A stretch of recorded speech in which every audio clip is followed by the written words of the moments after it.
How to make a magazine in Canva. So first open up Canva and then just click on templates here at the left side and then search for magazine. Now once you're here, you can just select you can just create your own magazine from scratch. You can just click on create blank magazine here, or you can just select one of the templates here.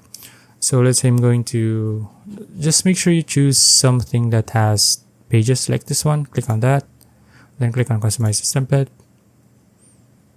Now here you can begin customizing your template. So let's say you don't like the pictures, you can just change them, delete them, then just add your own picture. And then if you don't like the text here, you can just change them, change the text fonts here using these options at the top. You can change the alignment, the positions, the sizes as well. So let's say I'm going to change this one. Let's just change it to,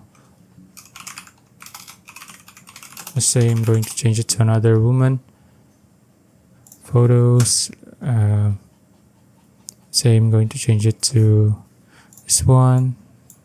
As you can see, you can do that for every page here until you create your own magazine.